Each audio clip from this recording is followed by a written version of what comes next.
Hello everyone, welcome to atomic English. और लास्ट में हम कर लेंगे वोकैब की प्रैक्टिस, जिससे आपको सारे वोकैब इसी क्लास में याद हो जाए। बहुत इंपॉर्टेंट क्लास है, तो इसको मिस ना करें। पीडीएफ आपको हमारे टेलीग्राम चैनल पर मिल जाएगी, डिस्क्रिप्शन में लिंक अवेलेबल है। ऑलराइट, तो शुरू करते हैं। But before we begin, channel को सब्सक्राइब कर लें ताकि ऐसी इंपॉर्टेंट क्लासेस आपको डेली टाइम पर मिलती रहें। और आज का पहला इंपॉर्टेंट वर्ड है कोअर्जन। कोअर्जन होता है एक नाउन। इसका मतलब होता है जबरदस्ती या फिर दबाव डालना। इंग्लिश में मीनिंग देखते हैं। The practice of persuading someone to do something by using force और थ्रेट्स। किसी को आप मनाने की कोशिश कर रहे हो, लेकिन उसके ऊपर दबाव डाल रहे हो फोर्स या थ्रेट्स या फिर धमकी के साथ, उसको बोलते हैं coercion. The leader used coercion to gain control over the rebellious group. Leader ने क्या यूज करा है? कोअर्जन यूज करा है, मतलब एक जोर दबाव यूज करा है, प्रेशर यूज करा है फोर्स के साथ। टू गेन कंट्रोल, किस चीज के लिए? कंट्रोल गेन करने के लिए। किस पर? ओवर द रिबेलियस ग्रुप, जो विरोधियों का जो ग्रुप है उसके उस पर कंट्रोल पाने के लिए। सिनोनिम देखते हैं। कोअर्जन मतलब दबाव डालना, जबरदस्ती करना। कंपल्जन, मजबूर कर देना किसी को। इंटिमिडेशन, इंटिमिडेशन क्या होता है? धमकी देना। ठीक है, तो ये दो इसके सिनोनिम्स हो जाते हैं। अच्छा, एक तरफ तो आप धमकी दे रहे हो, जबरदस्ती काम करवा रहे हो, दबाव डाल रहे हो। दूसरी तरफ है कंसेंट, उनकी मर्जी से हो रहा है सारा कुछ। तो इसका उल्टा एंटोनियम हो जाएगा कंसेंट और एग्रीमेंट हो रहा है भाई। ठीक है, सहमति से हो रहे हैं सारे काम। नेक्स्ट, अगला है फ्यूरियस। ये होता है एक एडजेक्टिव, अत्यधिक क्रोधित, एक्सट्रीमली एंग्री और एनरेज्ड। मतलब कोई बहुत ज़्यादा क्रोधित है कोई व्यक्ति या कोई चीज़, तो उसको बोलते हैं furious. She was furious when she discovered the betrayal. वह काफ़ी फ्यूरियस थी, काफ़ी क्रोधित थी। वैन शी डिस्कवर्ड, जब उसने डिस्कवर मतलब जब उसने पाया, जब उसने देखा क्या? बिट्रेयल। बिट्रेयल मतलब धोखा। तो जब उसने धोखा देखा तो वो काफ़ी फ्यूरियस थी, काफ़ी क्रोधित थी। इसके सिनोनियम देखते हैं। एंग्री होना, गुस्से में होना, एनरेज्ड होना। तो दोनों का मतलब गुस्सा है, अत्यधिक गुस्से को बोलते हैं फ्यूरियस। अच्छा, एक तरफ तो गुस्सा आ रहा है, काफ़ी क्रोधित है, लेकिन दूसरी तरफ काम है, एकदम शांत है। तो इसका उल्टा एंटोनियम हो जाएगा काम और पीसफुल, एकदम शांति में होना। अगला है क्रिपल। यह होता है एक वर्ब। इसका मतलब होता है अपंग करना या फिर कमजोर करना। किसी को कमजोर करना, किसी को कमजोर बनाना, अपंग बनाना, उसी को बोलते हैं क्रिपल करना।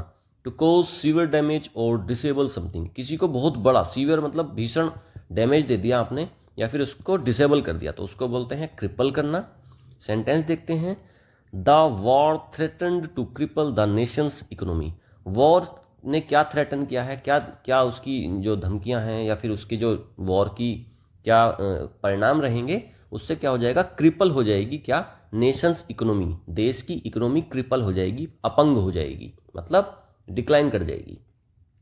सिनोनिम देखते हैं। क्रिपल करना मतलब कमज़ोर बना देना, उसको वीकन करना, या फिर डिसेबल कर देना, मतलब वो काम ही नहीं कर पाएगा फिर। तो ये दो इसके सिनोनिम हो जाते हैं, वीकन और डिसेबल। अच्छा, एक तरफ तो आप कमज़ोर कर रहे हो किसी को, है ना, डिसेबल कर दे रहे हो, लेकिन दूसरी तरफ हो रहा है उसका स्ट्रेंथन कर रहे हो, आप उसको मजबूती दे रहे हो। तो इसका उल्टा एंटोनियम हो जाएगा स्ट्रेंथन और एम्पावर करना, किसी को पावर देना, मतलब मजबूती देना किसी को। तो ये दो इसके एंटोनियम हो जाएंगे, स्ट्रेंथन और एम्पावर। अगला है एस्केलेटिंग। ये होता है एक वर्ब। इसका मतलब होता है बढ़ना या फिर तीव्र होना। इंक्रीजिंग रैपिडली और इंटेंसिफाइंग, मतलब चीज कोई भी चीज़ है वो तेजी से बढ़ रही है, उसको बोलते हैं एस्केलेट करना, एस्केलेटिंग। ठीक है। The escalating tension between the countries alarm the world.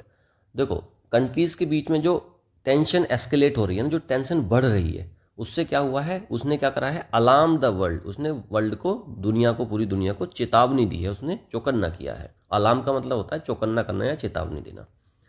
Synonym देखते हैं। इंटेंसिफाइंग और राइजिंग, बढ़ना। ठीक है, तो इसके दो सिनोनिम हो जाएंगे, इंटेंसिफाइंग और राइजिंग। अच्छा, एक तरफ तो चीज़ें बढ़ रही हैं, तीव्र हो रही हैं, लेकिन दूसरी तरफ कर रही है डिक्लाइन, मतलब कम हो रही है, कमज़ोर हो रही है। तो इसका उल्टा एंटोनियम हो जाएगा डिक्लाइनिंग और subsiding.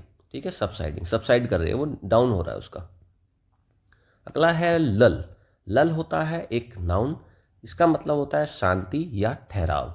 A temporary period of काम और इनएक्टिविटी। एक ऐसा पीरियड है एक जिसमें क्या है? शांति है या फिर इनएक्टिविटी है, कोई काम नहीं हो रहा, बस शांत है। ठीक है, ठहराव को बोलते हैं लल। द लल before the storm was unsettling. Storm से पहले जो लल था वो अनसेटलिंग था। अच्छा देखो सिनोनिम देखते हैं इसके। लल होना, शांति होना, मतलब पोज है कोई चीज़ तो वो शांति तो रहती है भाई। आप जैसे म्यूजिक सुन रहे हैं, आपने पोज कर दिया तो अब तो शांति है ना। काम है तो इसका दो सिनोनिम हो जाएंगे, पोज और काम। अच्छा एक तरफ तो कोई काम नहीं हो रहा, इनएक्टिविटी हो रही है, लेकिन दूसरी तरफ हो रहा है एक्टिविटी, तो इसका उल्टा एंटोनिम हो जाएगा एक्टिविटी और कमोशन। अगला है डिग्रेडिंग। ये होता है एक एडजेक्टिव, इसका मतलब होता है अपमानजनक, causing a loss of self respect या फिर ह्यूमिलेटिंग। आप किसी का अपमान कर रहे हो, कोई चीज़ ऐसी है जिससे अपमान हो रहा है, तो उसको बोलते हैं degrading. The degrading treatment of prisoners was widely condemned. जो डिग्रेडिंग मतलब अनादर था, अनादर के रूप में जो आपने ट्रीटमेंट दिया प्रिजनर्स को, प्रिजनर्स होते हैं कैदी, कैदियों को जो आपने डिग्रेडिंग ट्रीटमेंट दिया, जो अपमानजनक ट्रीटमेंट दिया है, वॉज वाइडली कंडेम्ड। और वो क्या हुआ है, वाइडली मतलब व्यापक रूप से, बड़े रूप से, कंडेम मतलब उसकी निंदा हुई है। कंडेम होता है निंदा होना, तो ये हो गया। अच्छा इसका सिनोनिम देखते हैं। डिग्रेडिंग अपमानजनक मतलब ह्यूमिलिएटिंग, और डिमीनिंग आपने डिमीन कर दिया, किसी की इंसल्ट कर दी, तो ये दो इसके सिनोनिम हो जाएंगे। अच्छा एक तरफ तो आप कर रहे हो अपमान, लेकिन दूसरी तरफ आप कर रहे हो रेस्पेक्ट, तो एक चीज़ डिग्रेडिंग है, अपमानजनक है, दूसरी तरफ वह है रेस्पेक्टफुल, तो इसका उल्टा एंटोनियम हो जाएगा रेस्पेक्टफुल और ऑनरेबल। ऑनरेबल भी वही होता है आदर देना किसी को। अच्छा अगला है हैंड कफ्ड। ये होता है, इसका मतलब ये होता है एक वर्ब, इसका मतलब होता है हथकड़ी लगाना। आपने हैंड कफ कर दिया, किसी के हाथों को बांध दिया, कफ कर दिया, तो रेस्ट्रेन्ड बाई हैंड कफ, आपने उसको रोका है, उसको उसकी हथकड़ी लगा दी है, ठीक है। हथकड़ी लगाने को बोलते हैं हैंड कफ करना। The suspect was hand cuffed and taken into custody. Suspect कौन है भाई, संदिग्ध को बोलते हैं सस्पेक्ट। सस्पेक्ट को कर लिया है क्या, हैंड कफ्ड, और टेकन इनटू कस्टडी, उसको हिरासत में ले लिया है, कस्टडी में ले लिया है। इसका सिनोनिम देखते हैं। शैकल्ड करना या फिर रेस्ट्रेन मतलब रोकना, उसको रेस्ट्रेन कर लिया, बंदी बना लिया, तो उसको बोलते हैं हैंडकफ। तो इसके दो सिनोनिम हो जाएंगे, शैकल्ड और रेस्ट्रेन। अच्छा एक तरफ तो आपने उसको हथकड़ी लगा दी मतलब कैदी बना लिया, कैद कर लिया, दूसरी तरफ है फ्रीड, फ्री कर दिया उसको, तो इसका एंटोनियम हो जाएगा फ्रीड और रिलीज्ड, रिलीज कर दिया, छोड़ दिया उसको, तो ये दो इसके एंटोनियम हो जाएंगे। अगला है हेगेमनी। हेगेमनी होती है एक नाउन, इसका मतलब होता है प्रभुत्व या फिर वर्चस्व, लीडरशिप और डोमिनेंस। किसी डोमिनेंस को बोलते हैं हेगेमनी, एस्पेशली बाय वन कंट्री और ग्रुप ओवर अदर्स। एक ग्रुप या कंट्री के द्वारा दूसरे ग्रुप या कंट्री पर जो कंट्रोल लिया जाता है, डोमिनेंस करी जाती है, उसको बोलते हैं hegemony. The country aimed to establish hegemony in the region. Country का क्या एम है कि भाई वो इस्टेब्लिश करे हेगेमनी मतलब कंट्रोल या फिर डोमिनेंस इस्टेब्लिश करे, इन द रीजन अपने क्षेत्र में, किसी क्षेत्र की बात हो रही है वहाँ पर। सिनोनिम देखते हैं, डोमिनेंस और सुप्रीमेसी। सुप्रीमेसी दिखाए अपने, प्रभुत्व दिखाए, ठीक है, डोमिनेट करे चीज़ों को, तो ये दो इसके सिनोनिम हो जाते हैं। अच्छा एक तरफ तो हो रही है डोमिनेंस, आप सुप्रीम अपने आप को बता रहे हो कि हम यहाँ पर पावर में हैं, हमारा राज चलेगा, लेकिन दूसरी तरफ हो रहा है सबऑर्डिनेशन, इक्वालिटी हो रही है, आप इक्वल चीज़ों को देख रहे हैं, तो ये हो गया इसका एंटोनियम, सबऑर्डिनेशन और इक्वालिटी। अगला है कंसेंसस। कंसेंसस होता है एक नाउन, इसका मतलब होता है आम सहमति, a general agreement among a group of people. देखो कोई काम हो रहा है, उसमें पूरे जो ग्रुप के सारे जितने भी लोग हैं उनकी सबकी सहमति हो गई है, तो उसको बोलते हैं consensus. The committee reached a consensus on the new policy. Committee कहाँ पहुंची है, एक कंसेंसस पर पहुंची है, एक आम सहमति पर पहुंची है, ऑन द न्यू पॉलिसी, नई पॉलिसीज पर। कंसेंसस देखो इलेक्शन होते हैं, इलेक्शन में जब कोई पार्टी जीतती है तो उस पर पब्लिक का क्या होता है, कंसेंसस होता है, आम सहमति होती है पब्लिक की, तभी तो जीतती है कोई भी पार्टी। तो कंसेंसस मतलब आम सहमति। अग्रीमेंट होना या फिर हारमनी होना, ये दो इसके सिनोनिम हो जाते हैं। अच्छा एक तरफ तो एग्रीमेंट है, सहमति हो रही है, लेकिन दूसरी तरफ डिसएग्रीमेंट है, मतलब सहमति नहीं हो रही, असहमति है, तो इसका उल्टा एंटोनियम हो जाएगा डिसएग्रीमेंट और कन्फ्लिक्ट हो रहा है, मतलब आप सहमत नहीं है, कन्फ्लिक्ट है आपके बीच में, द्वेष है, भेदभाव है, ठीक है, तो दो इसके एंटोनियम हो जाएंगे। अगला है कोर्डियल। ये होता है एक एडजेक्टिव, इसका हिंदी में मीनिंग है सौहार्दपूर्ण, ठीक है। वार्म और फ्रेंडली को बोलते हैं, फ्रेंडली से आप इसका मतलब समझिए, कोर्डियल होता है फ्रेंडली, एकदम बढ़िया, आपस में बहुत अच्छे रिलेशन होना, उसको बोलते हैं cordial. They shared a cordial relationship despite there differences.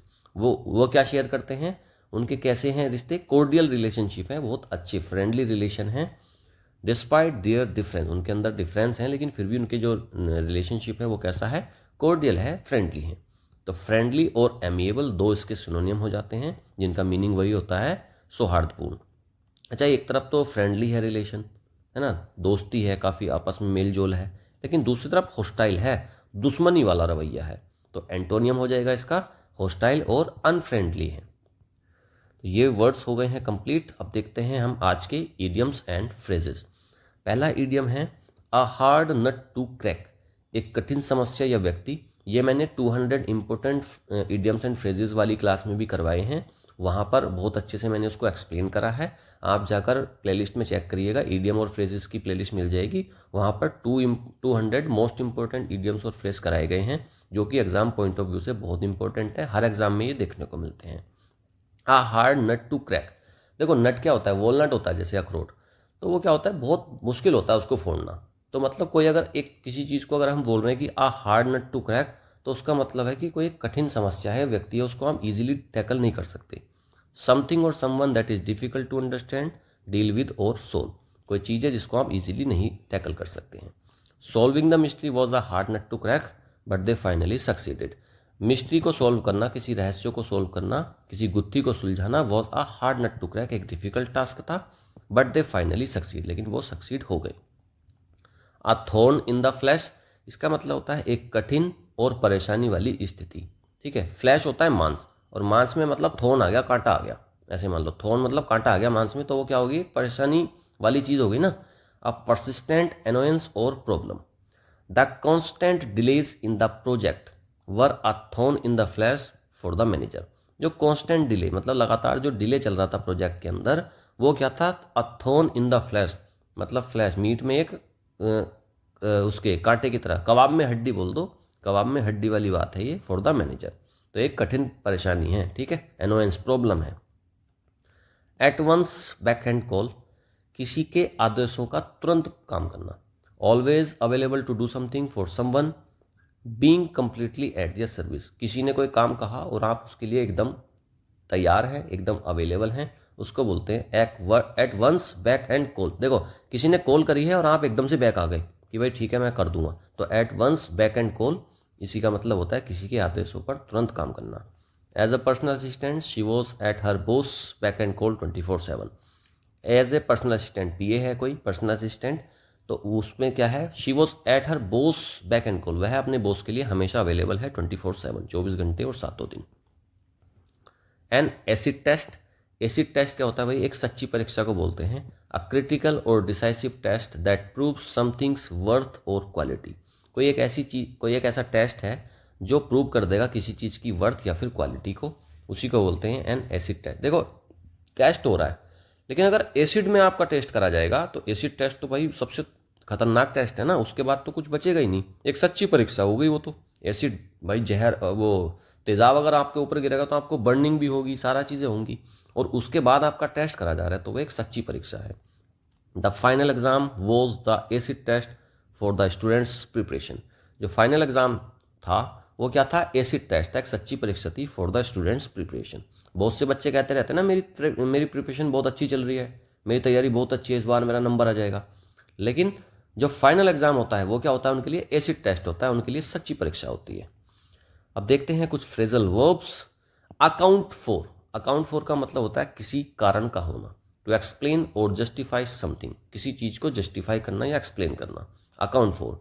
She had to account for, account for का मतलब होता है रेस्पॉन्सिबल भी होता है इसका मतलब, रेस्पॉन्सिबल, ठीक है, account. She had to account for her absence at the meeting, उसको उसके लिए रेस्पॉन्सिबल, उसको जिम्मेदार होना पड़ेगा for her absence at the meeting, अपनी मीटिंग पर एब्सेंस के लिए, ठीक है, किसी कारण का होना। अलाउ फॉर, अलाउ फॉर का मतलब क्या होता है, ध्यान में रखना, टू कंसिडर और मेक प्रोविजन फॉर समथिंग। देखो इनकी ना कोई ट्रिक नहीं होती है, इनको आप बस ऐसे ही याद कर लें, तो ये और कोई तरीका नहीं है इसको फ्रेजल वर्ब को याद करने का, रटना ही पड़ता है इसको। अलाउ फॉर का मतलब है कंसिडर कर लेना किसी चीज़ को, या make provision for something. You need to allow for the traffic when planning your trip, आपको क्या करना पड़ेगा, अलाउ फॉर करना पड़ेगा, मतलब ध्यान में रखना पड़ेगा ट्रैफिक को जब आप प्लान कर रहे हो अपने ट्रिप को, ठीक है। तो अलाउ फॉर मतलब ध्यान में रखना, to take into consideration, okay. अगला है आस्क फॉर, इसका मतलब होता है किसी के बारे में पूछना। To inquire about someone's health और वेलबींग, किसी के बारे में पूछ रहे हो, किसी के हालचाल पूछ रहे हो, उसको बोलते हैं आस्क फॉर नहीं है, आस्क आफ्टर है ये, ठीक है। तो आस्क आफ्टर करना मतलब किसी के बारे में पूछना। She asked after her old friend who had moved abroad, उसने क्या करा है, आस्क आफ्टर करा है, मतलब उसके बारे में पूछा है, उसके हालचाल पूछा है। Ask after her old friend, अपने ओल्ड फ्रेंड के बारे में, हु हैड मूव्ड अब्रोड, जो विदेश चला गया, अब्रोड होता है विदेश, जो विदेश चला गया है। अगला है आस्क फॉर। आस्क फॉर का मतलब होता है मांगना। अरे ये सारे सेम हो गए क्या, आस्क फॉर आफ्टर, नहीं नहीं ठीक है, अलाउ फॉर था वो, और ये है आस्क फॉर। आस्क फॉर का मतलब होता है मांगना। टू रिक्वेस्ट और डिमांड समथिंग, किसी चीज़ की डिमांड करना या रिक्वेस्ट करना। He asked for a rage after completing the project successfully, उसने किस चीज़ के लिए आस्क फॉर मतलब उसने क्या डिमांड करा है, एक रेज मतलब सैलरी बढ़ाने के लिए या फिर स्टाइपेंड बढ़ाने के लिए उसने पूछा होगा।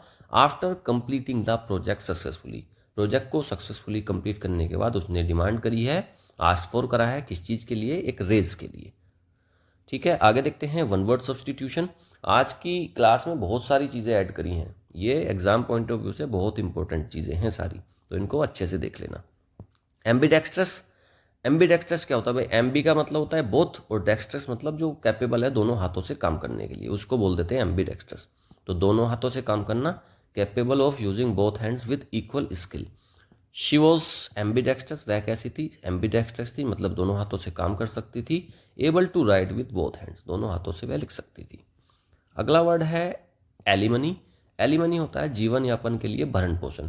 Financial support then one spouse is required to pay the other after a divorce. देखो स्पाउस बोला है, स्पाउस का मतलब दंपति होता है, पति या पत्नी कोई भी हो सकता है, लेकिन आपको एलिमनी जब भी दिखाई देगी तो एक हस्बैंड वाइफ को दे रहा होगा, ठीक है। एलिमनी एक लमसम अमाउंट होता है, डाइवोर्स के बाद हस्बैंड वाइफ को एक लमसम, एक बड़ा मोटा अमाउंट देता है, उसको बोलते हैं एलिमनी, ठीक है, after a divorce. After the divorce he was ordered to pay alimony, देखो हो गया ना, ही को ऑर्डर हो गया है एलिमनी देने का, to pay alimony to his ex wife, ex wife को दे रहा है वो एलिमनी। एंटेरूम, एंटेरूम क्या होता है भाई, एक छोटा सा प्रवेश कक्ष, a small room leading into a larger one, एक छोटा सा रूम है, उसके बाद आप एक बड़े रूम में चले जाओगे, टिपिकली ए वेटिंग एरिया को बोलते हैं anteroom. He sat in the anteroom, वह कहाँ पर बैठा था, एंटे रूम में, मतलब वेटिंग रूम में बैठा था। Waiting to meet the CEO, CEO के मीट करने के लिए, मीटिंग के लिए। अगला है एनोडाइन, इसका मतलब होता है शांति देने वाला। समथिंग दैट रिलीव्स पेन, कोई एक ऐसी चीज़ है जो पेन को रिलीव करेगा और डिस्कम्फर्ट को रिलीव करेगा। और something that is dull and inoffensive. देखते हैं इसका sentence use. The doctor prescribe an anodyne, doctor ने क्या करा है, पेन किलर को बोल सकते हो आप, ठीक है। एनोडाइन मतलब पेन किलर, पेन किलर को बोल देते हैं anodyne. The doctor prescribe an anodyne to help with the pain, pain से हेल्प करने के लिए डॉक्टर ने क्या प्रेस्क्राइब करा है। प्रेस्क्राइब का मतलब होता है सजेस्ट करना, जो दवाइयाँ डॉक्टर लिखता है उसको बोलते हैं प्रेस्क्राइब करना। तो उन्होंने क्या प्रेस्क्राइब करा है, एक एनोडाइन मतलब एक पेन किलर करा है, to help with the pain. अब करते हैं वोकैब की प्रैक्टिस, जिससे कि सारे वर्ड्स इसी क्लास में आपको याद हो जाएंगे, ठीक है। तो चलिए शुरू करते हैं। पहला क्वेश्चन है, which of the following word refer to use of force और थ्रेट्स। आप फोर्स और थ्रेट्स का यूज करते हो to get someone to do something, किसी से कुछ करवाने के लिए। फ्यूरियस तो गुस्सा होता है, क्रिपल होता है पंगु बना देना, कंसेंसस होती है आम सहमति। बी ऑप्शन करेक्ट हो जाएगा। कोअर्जन, कोअर्जन क्या होता है, किसी को आप धमका कर, डरा कर किसी काम को करवा ले रहे हैं, तो उसी को बोलते हैं कोअर्जन। अगला देखते हैं, सिनोनियम पूछा है फ्यूरियस का। फ्यूरियस का मतलब होता है गुस्से में होना, है ना, गुस्सा, काफ़ी ज़्यादा गुस्सा होना, तो काम तो इसका एंटोनियम हो गया। पीसफुल भी इसका एंटोनियम हो गया, और कंटेंट, कंटेंट भी खुद को बोलते हैं, ये भी इसका एंटोनियम हो गया। तो ये तो उल्टे हो गए सारे। एनरेज्ड होता है गुस्सा, तो बी ऑप्शन इसका करेक्ट हो जाएगा। अगला देखिए, which word describes an action that severely damages और वीकन समथिंग। सीवियरली आप किसी चीज़ को डैमेज करते हो या कमज़ोर करते हो, उसको क्या बोलते हैं। पंगु बनाना इसका मतलब है। एस्केलेट तो बढ़ाने को बोलते हैं। हैंडकप हथकड़ी। हेगेमनी होती है अपनी सुप्रीमेसी दिखाना। बी ऑप्शन करेक्ट हो जाएगा। क्रिपल करना, आप क्रिपल कर रहे हो मतलब किसी चीज़ को सीवियरली डैमेज कर रहे हो या फिर उसको वीकन, कमज़ोर कर रहे हो। अगला, best describe the situation where tensions are continuously increasing. Tensions लगातार बढ़ रही हैं। लल तो शांत होता है, कंसेंसस होती है आम सहमति, कोर्डियल फ्रेंडली रिलेशन को बोलते हैं। तो एस्केलेटिंग ही इसमें करेक्ट हो जाएगा। एस्केलेटिंग का मतलब होता है कि बढ़ रही है टेंशन, तो मतलब इंक्रीज करना, राइज करना, एस्केलेटिंग। अगला, एक ऐसा वर्ड बताना है जिसमें क्या ए पीरियड ऑफ काम और इनएक्टिविटी हो रही है ना, कोई शांति हो रही है, बिफोर समथिंग सिग्निफिकेंट हैपन्स। शांति के लिए बात पूछ रहा है। डिग्रेड तो कम हो जाना, हेगेमनी सुप्रीमेसी क्रिपल होना, पंगु कर देना। लल इसमें करेक्ट आंसर हो जाएगा। लल का मतलब होता है शांत एकदम। अगला है what does the word degrading imply in the context of A persons treatment. Degrading का क्या मतलब होता है भाई? डिग्रेडिंग का मतलब होता है उसकी इंसल्ट करना, ठीक है। इंसल्ट करने को बोलते हैं डिग्रेडिंग। कम करना, किसी की कोई इमेज है उसको कम कर देना, डिग्रेड कर देना, है ना, इंसल्ट कर देना, उसी को बोलते हैं डिग्रेडिंग। तो रेस्पेक्टफुल, ये तो भाई उल्टा हो जाएगा इसका। एम्पावर कर देना, ये भी नहीं है। रेस्पेक्टेबल, ये तीनों इसके एंटोनियम हो जाएंगे। ह्यूमिलिएटिंग, देखो ह्यूमिलिएट करना किसी को मतलब बेइज्जती करना किसी की, बी ऑप्शन इसका करेक्ट हो जाएगा। अगला है which of the following is most likely to be associated with the phrase criminal was restrained. Restrained का मतलब पूछा है, तो रेस्ट्रेन करा है आपने उसको, मतलब रोका है। और रोकेंगे आप, फ्यूरियस तो गुस्सा होता है, एस्केलेटिंग बढ़ना होता है, कोर्जन होता है फोर्स के साथ यूज़ करना। आप किसी को रेस्ट्रेन करते हो, रोकते हो, कैसे रोकते हो आप? हैंडकफ, हथकड़ी बन लगा दी आपने, रुक गया वो, ए ऑप्शन करेक्ट हो जाएगा। अगला देखिए, हेगेमनी का पूछा है कि भाई हेगेमनी का इंटरनेशनल रिलेशन में क्या मतलब है। हेगेमनी होती है सुप्रीमेसी, अपना प्रभुत्व दिखाना, डोमिनेट करना किसी चीज़ को। फ्रेंडली रिलेशन तो नहीं होते हैं, इकोनॉमिक स्टेबिलिटी भी नहीं है, जियोग्राफिकल बैलेंस भी नहीं है। क्या होता है? पॉलिटिकल डोमिनेंस को बोलते हैं हेगेमनी, मतलब कंट्रोल कर रहे हो आप चीज़ों को, आप सुप्रीम हो वहाँ पर। बी ऑप्शन करेक्ट हो जाएगा। अगला, which word best describe the state of mutual agreement और अंडरस्टैंडिंग। म्यूचुअल एग्रीमेंट के बारे में पूछ रहा है, क्या होता है भाई? कोर्जन तो होती है फोर्स यूज़ करना, लल शांति हो गई, हैंडकफ बांधना हो गया। कंसेंसस, देखो कंसेंसस का मतलब होता है म्यूचुअल अंडरस्टैंडिंग है, एग्रीमेंट है, ठीक है, मतलब आम सहमति है, तो सी ऑप्शन करेक्ट हो जाएगा। अगला, relationship that is warm and friendly. Friendly को तो कोर्डियल बोलते हैं, ये ऑप्शन देखो करेक्ट हो जाएगा। क्रिपल वगैरह ये सारे आपको बता दिए हैं, तो उसका कोर्डियल इसमें करेक्ट आंसर हो जाएगा। इडियम का देखते हैं, problem that is difficult to solve. कोई एक ऐसी प्रॉब्लम है जो डिफिकल्ट टू सोल्व है, मतलब मुश्किल से उसको आप सोल्व कर पाते हो। मैंने बताया था a hard nut to crack, एक ऐसा नट है जिसको क्रैक करना मुश्किल है, एक ऐसी प्रॉब्लम है जिसको सोल्व करना मुश्किल है। Next, a thorn in the flash, मतलब कबाब में हड्डी है, एक क्रिटिकल टेस्ट नहीं है, माइनर इनकन्वीनियंस भी नहीं है, परसिस्टेंट एनोयंस और प्रॉब्लम, यही है, बी सी ऑप्शन इसका करेक्ट हो जाएगा। एक परसिस्टेंट एनोयंस है, ये प्रॉब्लम आ गई है किसी चीज़ में। If someone is at your back and call, कोई आपके बैक एंड कॉल है, मतलब आपके ऑर्डर मानता है, वो इग्नोर तो नहीं कर सकता वो। Looking for a way out, नहीं। वेटिंग फॉर इंस्ट्रक्शंस, वेट भी नहीं कर रहा। Already, always ready to assist you, आपको हमेशा आपको असिस्ट करने के लिए तैयार है, बी ऑप्शन करेक्ट हो जाएगा। नेक्स्ट है idiom acid test. Acid test होता है एक बहुत क्रूशल टेस्ट, बहुत इंपॉर्टेंट टेस्ट, रैंडम टेस्ट तो नहीं है। Decisive test to prove something's value, हाँ यही हो जाएगा, बी ऑप्शन करेक्ट हो जाएगा। एक डिसाइसिव टेस्ट है जो प्रूव कर देगा किसी चीज़ की वैल्यू को। ईजी भी नहीं है और साइंटिफिक भी नहीं है। अकाउंट फॉर का मतलब क्या होता है? अकाउंट फॉर का मतलब होता है रेस्पॉन्सिबल होना किसी चीज़ के लिए, ठीक है। प्रिपेयर फॉर समथिंग, किसी चीज़ के लिए प्रिपेयर करना। एक्सप्लेन और जस्टिफाई समथिंग, हाँ ये हो जाएगा, बी ऑप्शन हो जाएगा इसका। बैंक प्रोविजन फॉर समथिंग भी नहीं होगा, आस्क अबाउट समथिंग भी। अकाउंट फॉर मतलब आप एक्सप्लेन करेंगे कि चीज़ें क्या है, तो बी ऑप्शन करेक्ट हो जाएगा। अगला देखते हैं, to consider something while making a decision. आप किसी चीज़ को कंसीडर करोगे तो इसको क्या बोलेंगे? Ask after, ask for, allow for, या फिर अकाउंट फॉर। आप किसी चीज़ को कंसीडर कर रहे हो, तो कंसीडर का मतलब क्या होता है भाई? किसी चीज़ को आप सोचने पर मजबूर हो जा रहे हो, ठीक है। तो इसमें से कंसीडर समथिंग, आस्क फॉर, अब अलाउ फॉर हो जाएगा, ठीक है। अलाउ फॉर का मतलब क्या होता है? आप कंसीडर कर रहे हो किसी चीज़ को। अगला, अगला देखते हैं, if you ask after someone. Ask after का मतलब होता है आप किसी के बारे में हालचाल पूछ रहे हो। Enquiring about their well being, यही हो जाएगा, ये ऑप्शन करेक्ट हो जाएगा। Enquiring about their well being, आप उसकी वेल बींग के बारे में पूछ रहे हो, रिक्वेस्ट नहीं कर रहे, ऑफर नहीं कर रहे, कुछ भी इग्नोर नहीं कर रहे किसी को। वैन यू आस्क फॉर मतलब आप क्या कर रहे हो? किसी से रिक्वेस्ट कर रहे हो, कुछ मांग रहे हो, इग्नोर नहीं कर रहे, ऑफर नहीं कर रहे, कुछ कंसिडर नहीं कर रहे, आप कर रहे हो रिक्वेस्ट या फिर डिमांड कर रहे हो किसी चीज़ की, बी ऑप्शन करेक्ट हो जाएगा। इसका मतलब है यू द समवन हु, ये अब देखो वन वर्ड वाले आ जाएंगे, ये someone who can use both hands equally well. दोनों हाथों को कोई अगर इक्वली वेल यूज तरीके से यूज कर सकता है तो उसको क्या बोलेंगे? एलिमनी तो एक लमसम अमाउंट जाता है जब डाइवोर्स हो जाता है। एंटे रूम होता है एक वेटिंग रूम, एनोडाइन होता है पेन किलर, तो एम्बीडेक्स्ट्रस इसमें करेक्ट हो जाएगा। एम्बी मतलब बोथ, डेक्स्ट्रस मतलब दोनों हाथों से जो यूज़ कर सकता है, कैपेबल है, उसी को बोलते हैं। ये ऑप्शन करेक्ट है।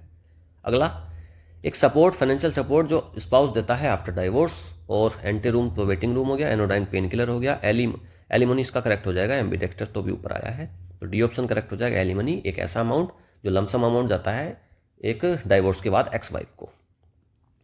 एंटी रूम वेटिंग रूम को बोलते हैं। मेडिसिनल सब्सटेंस नहीं है, स्मॉल वेटिंग रूम में, बी ऑप्शन करेक्ट हो जाएगा। अगला देखते हैं, अगला है कोई एक ऐसी चीज़ जिससे पेन रिलीव हो जाता है। पेन रिलीफ का मैंने आपको बताया था, एनोडाइन होता है, डी ऑप्शन करेक्ट हो जाएगा। तो देखा आपने एक ही क्लास में कितना कुछ कवर हो गया है, और प्रैक्टिस के बाद ये सारे वर्ड्स तो आपको ऑटोमेटिकली याद हो गए होंगे। होप आपको सब कुछ अच्छे से समझ में आया होगा। हमारे एफर्ट्स अच्छे लगे हैं तो like, share and comment the video, और जाने से पहले please subscribe the channel. Thank you, have a nice day, good bye.